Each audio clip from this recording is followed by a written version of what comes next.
De recibir a nuestros próximos invitados aquí en la mesa de 8 AM para tratar uno de los temas judiciales, procesos judiciales más resonados de los últimos tiempos, ¿no? Estamos hablando del caso de Gustavo Penades, ex senador. Y que cada pocas semanas surgen cosas nuevas, ¿no? Todo el tiempo, lo hemos seguido, sí. Siguen apareciendo las denuncias, ¿no? Siguen apareciendo denuncias, está en la cárcel de Florida a la espera del juicio y aquí tenemos en nuestras manos el libro Gustavo Penades, Dos caras de un hombre con poder. Para hablar de esta publicación recibimos a los periodistas Carolina de Lisa y Martín Tócar. Bienvenidos. ¿Cómo andan? Gracias por la invitación. Buen día. Bienvenidos, Es un gusto tenerlos acá. Poquitos días de la publicación del libro. ¿Con qué nos vamos a encontrar al abrir estas páginas?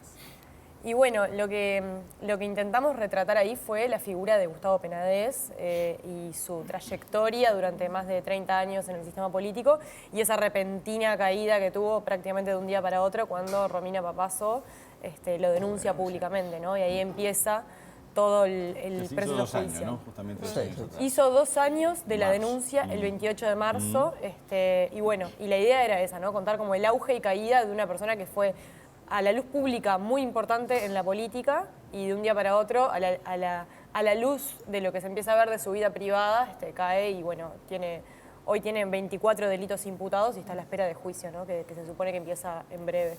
Hay testimonios nuevos y reveladores en el libro, ¿no? Ustedes hablan de los chicos Penades, que también es lo que más nos llama la atención, que nos horroriza, digamos, porque estamos hablando de menores de edad en situaciones complejas. ¿Cómo fue hablar con ellos? Nosotros dimos con Javier Viana, que es el testimonio que incorporamos, que no estaba en la causa hasta ahora. Y bueno, él habla de una época que él encuadra su vínculo con Gustavo Penades en los 90, entre que era edil y entraba en el Parlamento, más o menos por ahí, como diputado. Y lo que él relata es una relación abusiva. Nosotros cuando lo contactamos por primera vez a Viana, que dimos con él, no sabíamos qué edad tenía él. Lo que a nosotros nos interesaba contar era cómo había sido el vínculo justamente para perfilar a Penades. Y ahí él nos cuenta que empezó cuando él era menor de edad, cuando él tenía 17 años. Obviamente pasaron más de 30 años, él no recuerda, hay cosas que hubo que traer de la memoria que tenía guardadas, porque él hoy vive en el exterior, ha cambiado mucho su vida, pero bueno, en ese ejercicio de ir para atrás, él dice que cuando empezó estaba a unas semanas de cumplir los 17. En realidad nosotros en el libro pusimos entre 17 y 18, que fue la primera versión que él nos dio, y después, bueno, en conversaciones posteriores él afina ese número y está convencido de que era 16. menor de edad. A nosotros, en realidad, lo que hace al libro no era la relevancia de ponemos el testimonio porque es menor de edad. De hecho, eso es algo que va a laudar la justicia, va a definir la justicia en caso de que pueda hacerlo.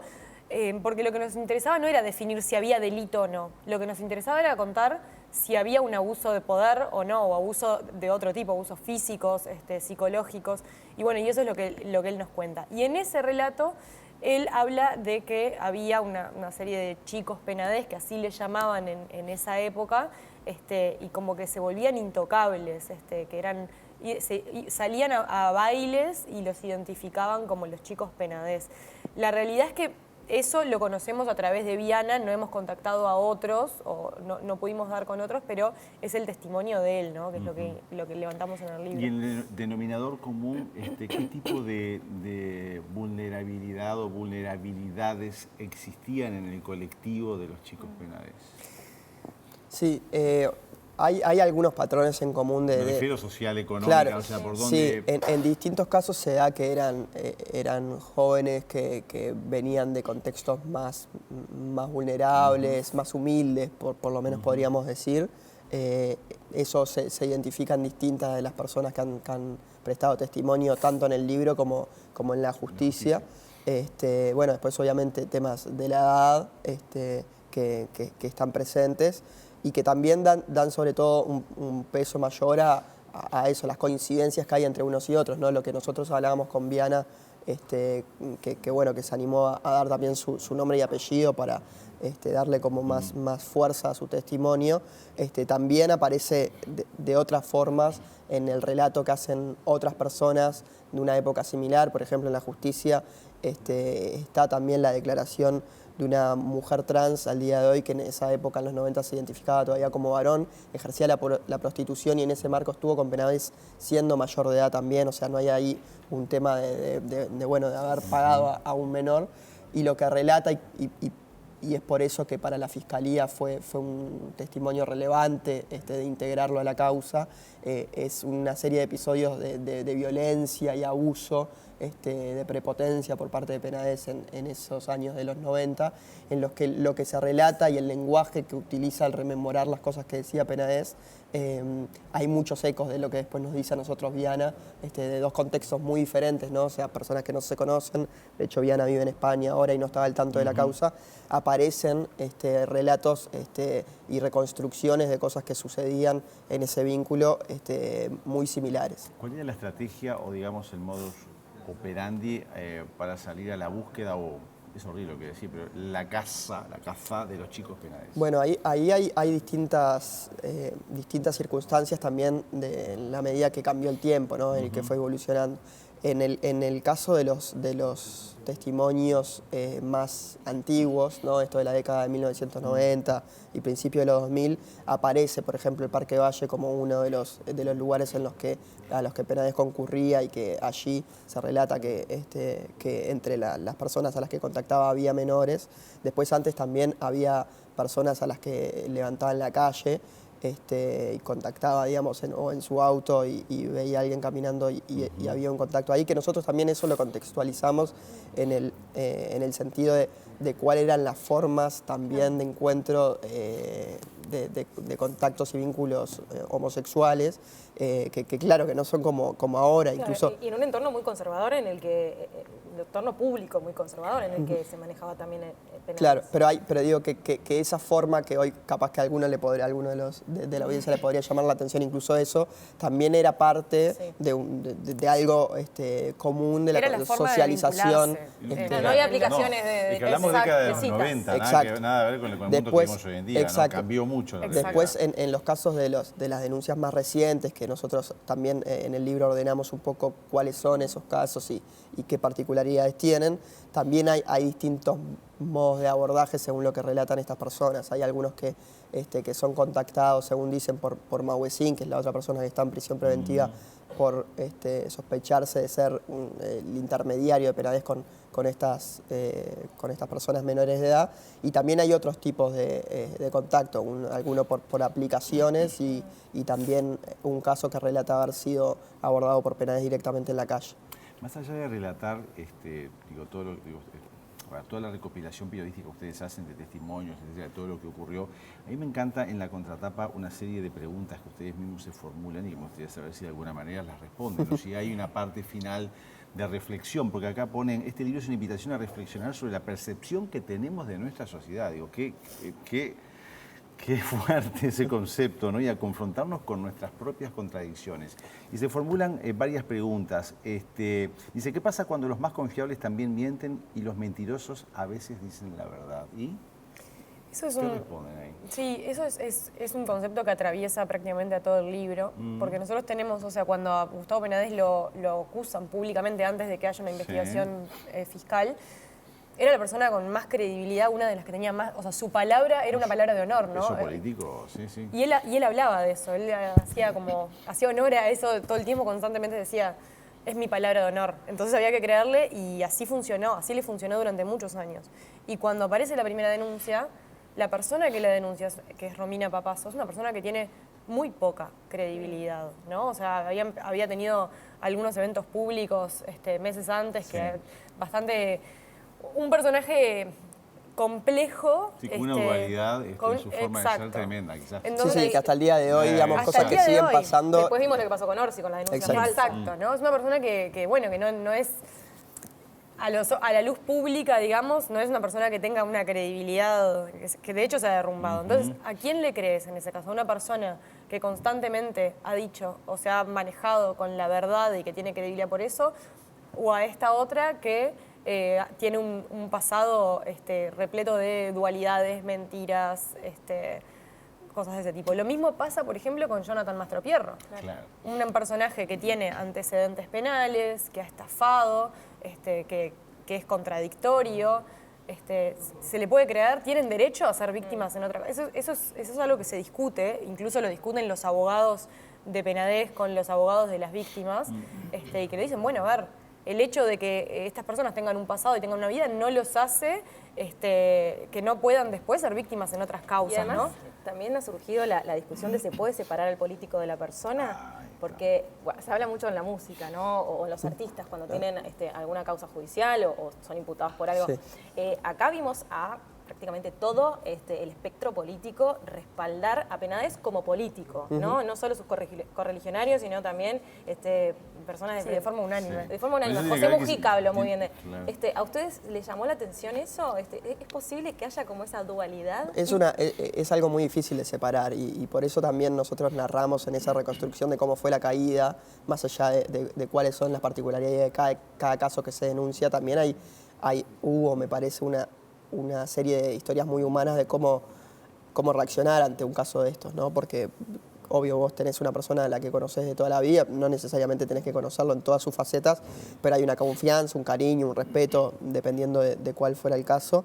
Y en las reacciones posteriores, más allá de las discusiones políticas que se puedan hacer sobre cuáles fueron los respaldos, los no respaldos o cómo se fue procesando eso, también hubo reacciones muy humanas de sentir la angustia de si, bueno, si esto es verdad y yo no lo pude ver o no lo supe denunciar o bueno, identificar que ahí había algo que estaba pasando, genera como cierta preocupación y al mismo tiempo si hay algunas cosas que no son del todo ciertas o también hay algunas medias verdades y esas personas que tanto estimaban a Penades le estaban soltando la mano, llamémosle, también se les generaba una angustia por eso. Entonces muchas personas que contactamos nos dijeron, a mí cualquiera sea el escenario final, voy a sentir que perdí algo o que hay algo en lo que me genera pesar y angustia. Ustedes se formulan una pregunta, ¿no? ¿Cuántas personas caben en una sola?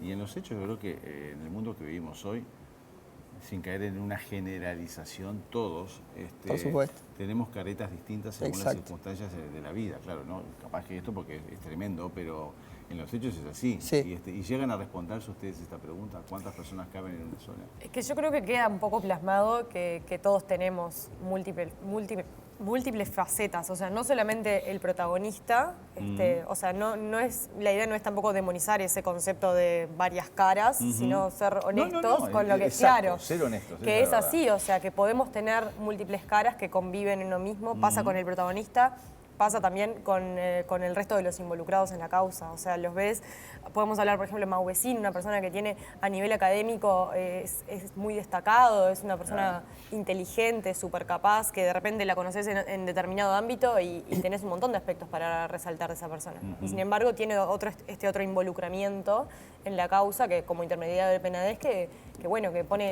lo pone en cuestionamiento. ¿no? Y el peso del relato, ¿no? Siempre decimos, porque claro, uno se puede poner una careta de algo y si ese relato, lo reitero, como el caso de honestidad, se forma una verdad que después es indiscutible y justamente lo que ustedes decían, marca esa diferencia con una Papazo, digo que en realidad quizás tenía una careta de no tanta credibilidad. Exacto. ¿no? En base al relato también. Sí, por eso también está esa otra pregunta de qué pasa cuando los que dicen la verdad también mienten y los que mienten a veces dicen la verdad. Los victimarios pueden ser víctimas y las víctimas victimarios. Y el problema también a nivel de la justicia, y es como el centro de lo que va a ser después el juicio y la valoración de las pruebas, es decir, bueno, está bien, partamos de la base de que todos los que decimos la verdad en algunas ocasiones mentimos y los que mienten por generalidad también en algún momento pueden estar diciendo la verdad. El tema es, bueno, en cada caso particular, cómo se puede probar o cómo se puede dilucidar qué partes son mentiras y qué partes son verdades. Eso es parte de sobre todo lo que va a estar enfocado el juicio en cada uno de los casos y ante cada uno de los testimonios. Es un caso que también se habla mucho del poder, ¿no? Y de cómo se generaron consecuencias posteriores, por ejemplo, lo que pasó con el ex policía, ex director de CONCAR, Carlos Taroco, que ahora también procesado y que está en prisión por juicio abreviado, con esa trama de ayudar a buscar los nombres de las víctimas y de hacer un trabajo como de inteligencia para brindar la información. Ustedes hablaron con Taroco. Sí, bueno, Taroco es la primera vez que habla desde que fue condenado y él asume su responsabilidad, o sea, él si bien en un momento lo que lo movía, según dice, es ayudar al hombre, como ayudar a ese ser político en el que él creía, y en algún momento hasta cree al día de hoy en algunos aspectos, pero porque conocía desde su mirada como director del COMCAR y también como jefe de inteligencia carcelaria, conocía, por ejemplo, a Jonathan Mastropierro, ¿no? Y claro, él tenía la mirada de Mastropierro de una persona que había cometido ilícitos y que había tenido contacto, lo había interrogado en algunas ocasiones. Y claro, él se hacía la idea de que, bueno, esta persona en esta causa puede estar teniendo su cuota de haber armado algo, ¿no? Entonces, él siguió esa línea. Pero, claro, guiado por esa línea fue que termina irregular. En un momento él dice que termina siendo consciente de que lo que estaba haciendo no estaba bien, pero también sentía que iba a descubrir algo, lo que creía, que podía terminar dándole credibilidad también a él, a algún tipo de ascenso, no técnico o específico, sino un ascenso como, bueno, su reputación iba a mejorar por haber descubierto o desbaratado algo que finalmente no sucedió, ¿no? Y que se demostró que no iba por ahí. Para ir terminando, ¿no? ¿Se ha ido perdiendo de alguna manera credibilidad del sistema político, sin caer en una generalización, ¿no? Porque en los hechos creo que ahora estamos todos siempre con una gran lupa observando al político y capaz que identificando de que son seres comunes y corrientes como cualquiera, por más que tienen esa posición de poder. Y no quiero entrar en comparaciones, pero todos los días, también lo hemos visto en los últimos días, surgen perlitas de decir, pero che, ¿cómo puede ser esto? ¿No? O sea, no se va a comparar, no podemos comparar esto que claro. no quiero nombrar, digo, porque si no es para decir que uno compara directamente, pero esto es, obviamente, es una situación gravísima la de Penades, pero todos los días pasa algo, descubrimos algo. ¿Y eso, cómo lo ven ustedes eso? Sí, yo creo ahí que si vamos al caso específico hablemos del abuso de poder o de la explotación sexual de menores, etcétera. En ese sentido, yo creo que el caso Penades o lo que pasó con Penades es un antes y un después en cómo nosotros empezamos a ver o a observar lo que está pasando. Exacto. También es cierto que hace 10, 15 años la sociedad no estaba hablando de estos temas, no estaba preparada, no percibía, ni siquiera percibía esto como delitos o como cosas que estuvieran mal, ¿no? O sea, había otra cultura con respecto a este tema. Yo creo que ahora, y a partir específicamente de este caso, sí hay otra mirada sobre qué pasa qué hace un político en su vida privada y cómo identificar ciertas señales que antes no eran identificadas, ¿no? Y hay que ser congruentes, ¿no? Porque si no quedamos en esa incongruencia de yo digo algo, pero después no actúo de la misma manera que lo que estoy predicando, sugiriendo, diciendo o defendiendo, ¿no? Esa es la verdad. Chicos, los tenemos que despedir. Un placer. Muchas gracias. Muchas gracias. Éxitos, buena venta. Estamos Editorial Sudamericana, ¿no? Sí. Gustavo Penades, dos caras de un hombre con poder, así que bueno, una atractiva lectura. Muchas gracias. Gracias a ustedes.